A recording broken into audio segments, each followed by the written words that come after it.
No. इसका मतलब हम पूरी जिंदगी काम करते रहते हैं, पूरी जिंदगी मशीन की तरह काम करते हैं, पूरी जिंदगी मशीन की तरह काम करते हैं, लेकिन हम कभी टाइम को एंजॉय नहीं कर पाते। सवाल नंबर 4, क्या आपकी नौकरी एवं व्यापार इस छटनी एवं प्रतिस्पर्धा कंपटीशन के युग में सुरक्षित है? एन लिखेंगे, एन। क्या आपकी नौकरी एवं व्यापार इस छटनी में कंपटीशन के युग में सुरक्षित है? आरसीएम की बात नहीं करेंगे, हम बाकी चीजों की बात कर रहे हैं सर। सुरक्षित है? क्या हमारी नौकरी सुरक्षित है? क्या हमारा बिजनेस सुरक्षित है? क्या हमारी खेती सुरक्षित है? माय डियर फ्रेंड्स, आज यदि हम नौकरी में हैं और हमारी सैलरी 20,000 रुपए है, हम यदि उसी काम को 20,000 में कर रहे हैं, तो कल कोई व्यक्ति उसको 15,000 में करने के लिए तैयार बैठा है, वो आपकी नौकरी को खत्म कर देगा। बिजनेस की बात करें तो बिजनेस में कंपटीशन बहुत है। अपने लोग दुकान इसलिए नहीं खोलते कि उन्हें दुकान चलानी है, अपने अपने लोग दुकान इसलिए खोलते हैं किसी अपने की बंद करवानी है सर। इतना कंपटीशन है सर। अपने लोग दुकान इसलिए नहीं खोलते कि किसी की दुकान चले, अपने लोग दुकान इसलिए खोलते हैं ताकि क्योंकि हमें किसी की बंद करवानी है। ये कंपटीशन है सर। ये बाहर की दुनिया का कंपटीशन है, ट्रेडिशनल बिजनेस का कंपटीशन है सर। यस और नो? Next sir. तो बहुत मतलब हम लोग सुरक्षित नहीं है। सवाल नंबर 5 है, क्या आपको व्यक्तित्व विकास करने का अवसर मिलता है? क्या कभी खुद से बात करने का अवसर मिलता है? माय डियर फ्रेंड्स, मैं आरसीएम बिजनेस में जब आया तो आरसीएम से पहले मेरे को नहीं पता था कि मुझे क्या बनना है, बट आरसीएम में आने के बाद मेरे को पता चला मुझे क्या बनना है। क्योंकि इंसान का जन्म 2 बार होता है सर। पहला, जब आप पैदा होते हैं, जिस दिन आप अपना बर्थडे सेलिब्रेट करते हैं। दूसरा जन्म उस दिन होता है जिस दिन हमारे को पता चल जाता है कि हमारा जन्म क्यों हुआ है। और दोस्तों, जिस दिन मेरे को ये पता चला कि मेरा जन्म क्यों हुआ है, मुझे तो सच में जिस दिन आरसीएम सिस्टम समझ में आया, उस दिन मेरे को एक बात तो पता चल गई थी कि मान सिंह, तेरा जन्म तो सिर्फ आरसीएम बिजनेस करने के लिए ही हुआ है, तू तो बना ही इस सिस्टम के लिए। और इस सिस्टम से बाहर यदि हम जाए तो कहीं हमारे को ना तो हमारे को कपड़े पहनने सिखाए जाते हैं सर, ना हमारे को किससे कैसे बातचीत करनी है वो सिखाई जाती है, परिवार में कैसे रहना है वो नहीं सिखाया जाता है। हम यदि आज अपनी दिनचर्या को देखें, जितने भी लोग नौकरी में चले जाओ, दुकानदारी में चले जाओ, खेती में चले जाओ, ईमानदारी से बताओ, वहां करने के तरीके वो है कि हम अपने बच्चों को वो संस्कार नहीं दे सकते सर। क्यों जी? मतलब माँ बाप अपने बच्चों के सामने उस उन शब्दों में, उस लहजे में बात करते हैं सर। माय डियर फ्रेंड्स, वो हमें नहीं करना चाहिए। लेकिन क्या करें, वो कल्चर, वो माहौल, वो सिस्टम हमें उन्हीं चीजों की इजाजत देता है। क्या व्यक्तित्व विकास करने का अवसर मिलता है? नहीं मिलता। नौकरी में भी नहीं मिलता। नौकरी में भी नहीं मिलता। किसी भी प्रकार की नौकरी हो उसमें नहीं मिलता। लेकिन आरसीएम बिजनेस हमारे को देता है, उसमें बात करेंगे। क्या आप सच में जिस काम को करते हैं उसे खुशी मन से करते हैं, मजबूरी में करते हैं? क्या सवाल है उमेश भाई। मतलब मेरे दिल के बहुत करीब है ये सवाल। क्या आप जिस काम को, सच में जिस काम को करते हैं उसे खुशी मन से करते हैं, मजबूरी में? आप नौकरी, दुकानदारी, खेती मजबूरी में करते हैं तो एम लिखेंगे सर फटाफट। आप जो भी काम कर रहे हैं मजबूरी में करते हैं या खुश है आप उस काम को लेके? बोले यार मजा आ रहा है नौकरी में, मजा आ रहा है दुकानदारी में, मजा आ रहा है खेती में। मजबूरी में करते हैं सर, किसी को मजा नहीं आ रहा है। सच बताऊं तो नौकरी वाले तो ऐसे भी लोग हैं जिनकी आत्मा सुबह उठ के जाने से इनकार करती है, लेकिन फिर भी जाना पड़ता है। दुकान सुबह उठ के 5 बजे खोलनी पड़ती है। क्यों सर? क्योंकि मजबूरी है हमारे पास। और ज्यादातर लोग मजबूरी में काम कर रहे हैं सर। 100 के 100% लोगों का जवाब यही आएगा उमेश भाई, मजबूरी में कर रहे हैं। राइट। क्या आप अपनी वर्तमान जिंदगी से खुश हैं या कुछ ऐसी चीजें हैं जो आपको परेशान करती हैं? क्या आप अपनी वर्तमान जिंदगी से खुश हैं या कुछ ऐसी चीजें हैं जो आपको परेशान करती हैं, जो आपको डिस्टर्ब करती हैं, जो आपको डिस्ट्रैक्ट करती हैं, जो अपने आप से बात करने के बाद आपको परेशान करती हैं कि मतलब यार कब तक मेरी लाइफ में ऐसा ही चलेगा, कब तक ये चैलेंजेस चलेंगे, कब तक ये पैसे की तंगी चलेगी। कोई भी खुश नहीं है सर। सबकी लाइफ में चैलेंजेज हैं, बहुत सारी चीजें हैं जो परेशान करती हैं।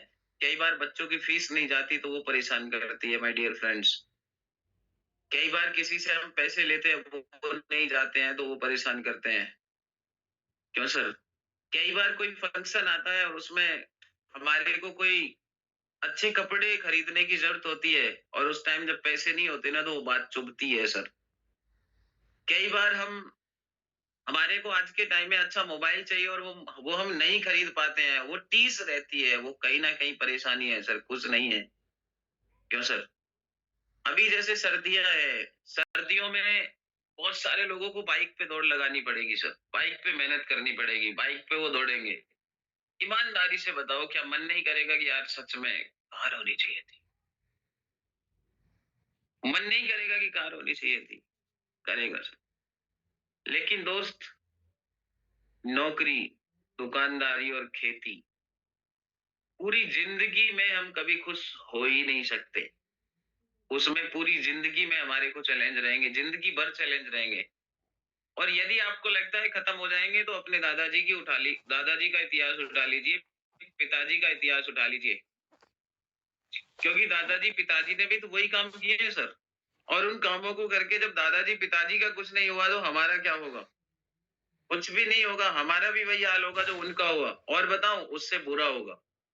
क्योंकि उनके समय में उतनी महंगाई नहीं थी, बट हमारे और आपके टाइम में बहुत महंगाई चरम सीमा पे है और आमदनी लिमिटेड है सर, आमदनी लिमिटेड है। नेक्स्ट सर, आज कुछ सवाल अपने आप से करने हैं सर। ये बहुत खतरनाक सवाल है सर, बहुत खतरनाक। दिल से पूछिएगा इसका जवाब सर। आज मैं आपसे आरसीएम की बात करने नहीं आया हूँ, आज मैं आपसे ये बोलने नहीं आया हूँ कि आप आरसीएम बिजनेस को लेके सीरियस हो जाओ। आज तो आप खुद को लेके सीरियस हो जाओ कि मैं हूँ कहाँ, मैं लगा कहाँ हूँ, मुझे करना क्या चाहिए। सवाल नंबर 8 है, यदि किसी कारणवश आप अपने वर्तमान कार्य को करने के योग्य नहीं रहे तो क्या आपके परिवार में इनकम आती रहेगी? दिल पे हाथ रखो, दिल पे, यहाँ हाथ रखो, यहाँ रखो हाथ यहाँ पे, और ईमानदारी से पूछो सर, यदि किसी कारणवश आप वर्तमान कार्य को करने के योग्य नहीं रहे तो क्या आपके परिवार में इनकम आती रहेगी? मैक्सिमम लोगों की नो आएगी सर। मेरी भी नो थी सर, मेरी भी नो थी सर। नेक्स्ट सर, सबकी नो है सर। क्योंकि हम सब जितना भी काम करते हैं ना सर, वो सब एक्टिव इनकम देता है, करेंगे तो मिलेगा, नहीं करेंगे तो नहीं मिलेगा सर। नेक्स्ट सवाल, आप अपनी जिंदगी में कितने साल और काम करेंगे? आप अपनी जिंदगी में कितने साल और काम करेंगे कि आपको आजादी मिल जाए? आप नौकरी करते हैं, खेती करते हैं, बिजनेस करते हैं, क्या आप जिस काम को कर रहे हैं उसमें आजादी मिलेगी? नहीं। आजादी मिलेगी क्या? नहीं मिलेगी माय डियर फ्रेंड। जब 20 साल में 30 साल में नहीं मिली तो अब क्या मिलेगी? अब तो वैसे भी इंटरवल से पहले की लाइफ तो वैसे ही खत्म है, इंटरवल से पहले की फिल्म तो वैसे ही फ्लॉप है। अब तो इंटरवल के बाद की फिल्म बची है। अब इंटरवल के बाद की फिल्म बची है सर, अब उसे फ्लॉप करना है, सुपरहिट बनाना है, ये हमारे हाथ में। सवाल अपने आप से करने हैं सर। आज ये सवाल, जिस दिन मैंने ये सवाल अपने आप से किए थे ना, और जब मेरे पास में सारे कामों के ऑप्शन आए थे और जब आरसीएम रखा गया था तो मैंने आरसीएम को चुना था उमेश सर। यस। क्योंकि इन सभी सवालों के जवाब कहीं और थे ही नहीं, इन सभी सवालों के जवाब मेरे को आरसीएम में मिल रहे थे। नेक्स्ट सर,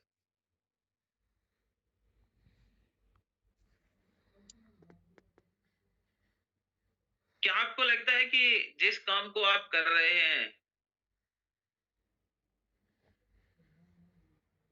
उस काम से आप अपनी जिंदगी को शानदार तरीके से जी पाएंगे? उमेश भाई क्या है ऐसा? No sir. जब अभी तक की जिंदगी में शानदार कुछ रहा ही नहीं तो आगे शानदार रहने की कोई संभावनाएं भी नहीं है। सर मे भी रहेगा, होगा नहीं कभी। यस। आलम जी लिख रहे हैं मे भी रहेगा सर, होगा नहीं कभी। क्योंकि नौकरी करने वाले लोग, दुकानदारी करने वाले लोग, खेती करने वाले लोग और लाइफ टाइम एडजस्टमेंट की जिंदगी जीते हैं सर। कभी शानदार जिंदगी नहीं जीते वो। हमेशा कहीं ना कहीं कुछ ना कुछ चैलेंजेस पैसे के अभाव की वजह से रहते हैं, क्योंकि पर्याप्त मात्रा में पैसा हमारे को मिल ही नहीं पाता है सर। क्यों सर? Next sir.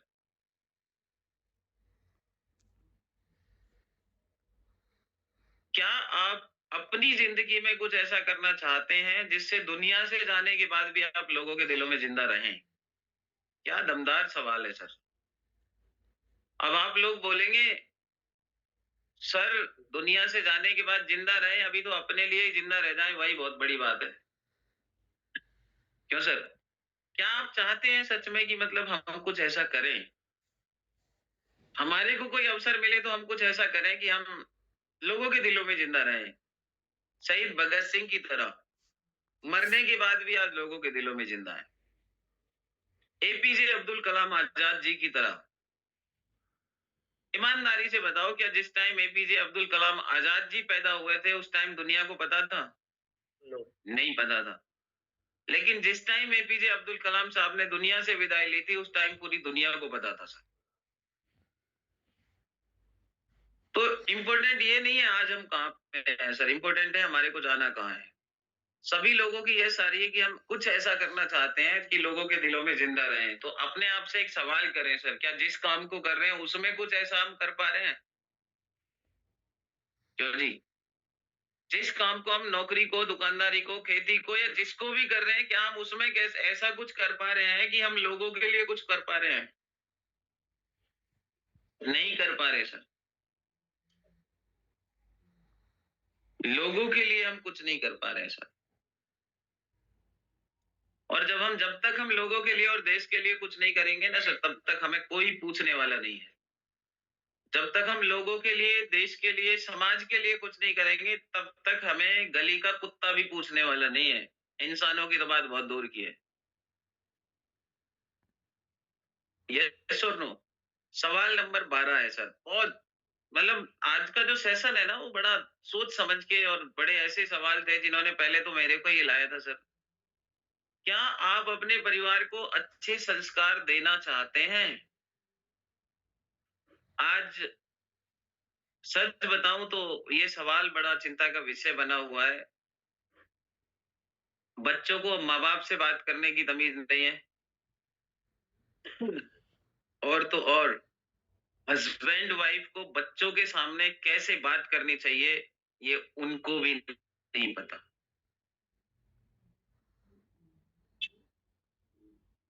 ये उनको भी नहीं पता। क्योंकि हमारे टाइम में जब हम पढ़ते थे ना सर, तो हमारे टाइम में जब हम पढ़ते थे तो हमारे को क्लास में गुड मैनर्स का एक चैप्टर अलग होता था सर। और हमारे को बोला जाता था कि स्कूल में आओ तो टीचर के पैर छुओ, घर पे जाओ तो माँ बाप के पैर छुओ। आज उल्टा हो रहा है सर। आज तो बच्चे ऐसे हो गए कि टीचर को ये बोलते हैं स्कूल के बाहर निकल, वहीं देखूंगा तेरे को। क्यों सर? आज ऐसे संस्कार हो गए, माँ बाप ने पाल पोस के बड़ा कर दिया और माँ बाप के ऊपर हावी हैं बच्चे, और माँ बाप से बोलते हैं तुमने हमारे लिए किया ही क्या है सर। क्यों सर? सच बताऊं, यदि आप इन चीजों से बाहर लाना चाहते हो दुनिया को, और ये इन सभी समस्याओं का इलाज चाहते हो ना, तो अगले 5 दिन बहुत सीरियस हो जाइए सर। बहुत इंपॉर्टेंट सेशन होने वाला है, बहुत इंपॉर्टेंट। आपकी अंतरात्मा को हिलाएगा सर। क्या आप अपने परिवार के साथ साथ समाज के लिए और देश के विकास के लिए भी योगदान देना चाहते हैं?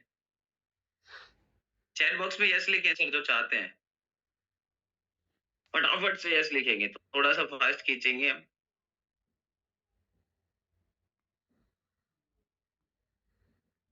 आज की बात है अपने आप से, आज के सवाल है अपने आप से, आज की मुलाकात है अपने आप से। ये मुलाकात एक आम आदमी की मुलाकात खुद से हो रही है उमेश भाई आज। Right sir, right.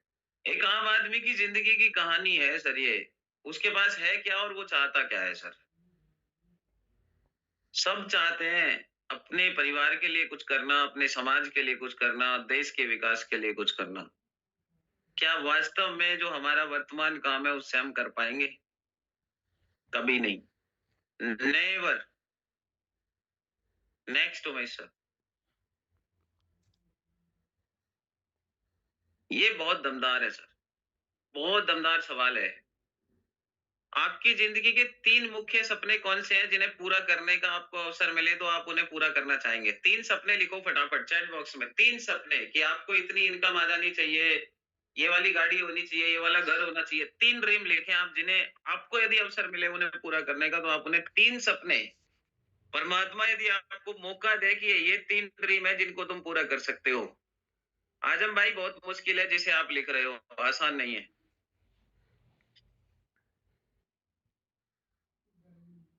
बहुत संघर्ष है अभी, बहुत मेहनत बाकी है। और 3 सपने लिखेंगे सर, 3 सपने लिखने हैं सभी को।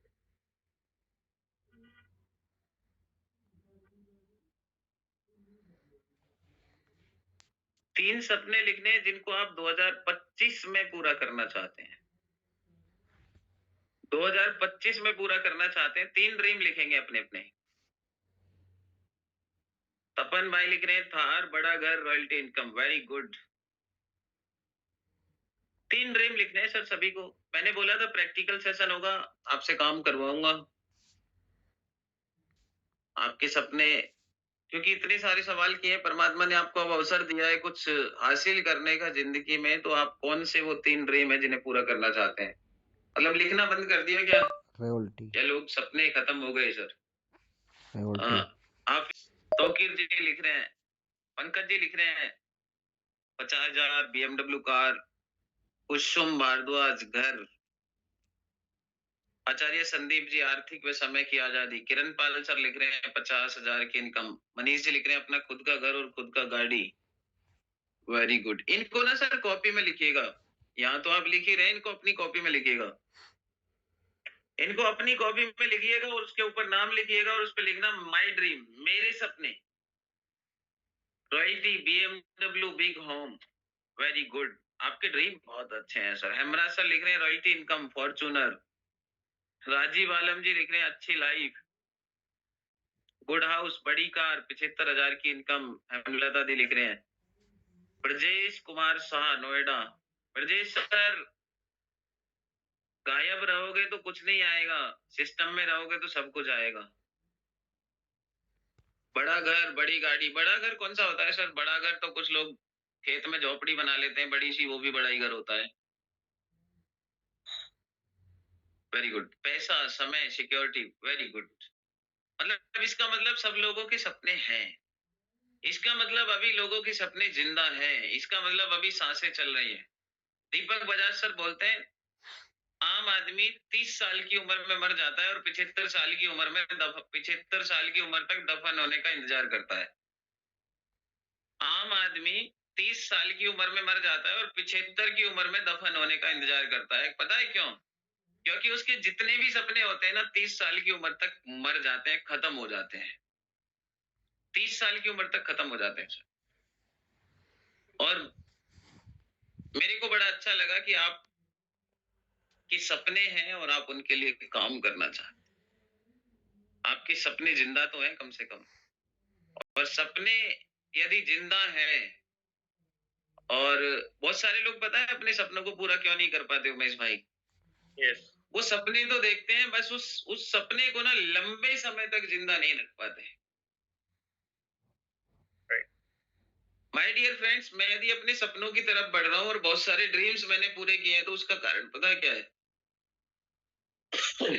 उसका सबसे बड़ा कारण है मैंने अपने सपनों को लंबे समय तक जिंदा रखा है सर। 2 साल में चैलेंज आए नहीं छोड़ा, 3 साल में चैलेंज आए नहीं छोड़ा, 5 साल में चैलेंज आए नहीं छोड़ा, 6 साल में चैलेंज आए नहीं छोड़ा, 7 साल में चैलेंज आए नहीं छोड़ा, 8वें साल तो सपने तक पहुंच ही गए।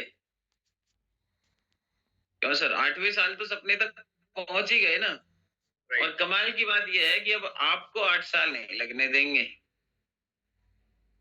अब आपके ड्रीम्स तो 2025 में ही पूरे होंगे। क्या आप अपनी जिंदगी को लोगों के लिए एक उदाहरण बनाना चाहते हैं?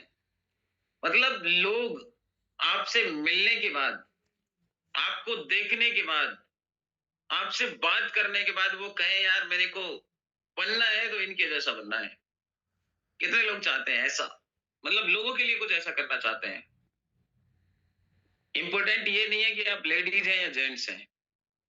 इम्पोर्टेंट है कि क्या आपके अंदर ये जज्बा है, ये जिगर है कि आज आप समाज के लिए, परिवार के लिए, देश के लिए कुछ ऐसा करें कि आने वाले टाइम में लोग कहें यार मेरे को ना उमेश भाई जैसा बनना है, right, मेरे को आज दिनेश अमरोही के जैसा बनना है, मेरे को पारुल दी के जैसा बनना है, मेरे को महाराज जी जैसा बनना है, मेरे को वेदराज जी जैसा बनना है, मेरे को बबलू जी के जैसा बनना है, मेरे को मुकेश जी के जैसा बनना है, मेरे को राहुल रजौरिया जैसा बनना है।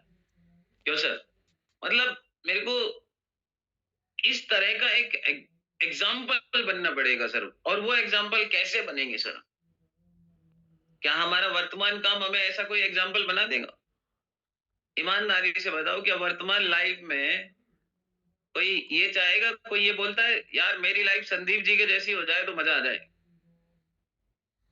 वर्तमान लाइफ, संदीप जी टीचर हैं, बोला इनकी जैसी लाइफ हो जाए तो मजा आ जाए, कोई नहीं चाहेगा सर। कोई ये चाहेगा मेरी लाइफ सुनील जी की जैसी मैं इलेक्ट्रीशियन बन जाऊं? कोई नहीं चाहेगा। कोई ये चाहेगा कि महाराज जी की तरह सुबह उठ के 5 बजे खेतों में लग जाऊं? कोई नहीं चाहेगा माय डियर फ्रेंड्स। बट यदि आप आरसीएम बिजनेस के रॉयल्टी और टेक्निकल अचीवर बने तो लोग आपके जैसा बनना जरूर पसंद करेंगे। एम आई राइट या wrong Umesh ji? right, sir, right. यदि आरसीएम के रॉयल्टी अचीवर बन गए ना सर, तो लोग फिर आपके जैसा बनना जरूर पसंद करेंगे। क्या आपको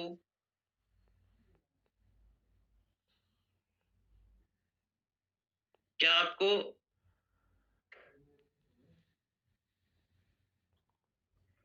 चैट बॉक्स में मैसेज इतने आ रहे हैं उमेश भाई, मैं पढ़ भी नहीं पा रहा हूँ। क्या आपको अपने साथ साथ आपके बच्चों के भविष्य की चिंता है? कितने लोगों को चिंता है? बोले यार हमारा तो खैर, बहुत सारे तो खैर ऐसे हैं जो आधे रास्ते में हैं, और वो पता है बच्चों को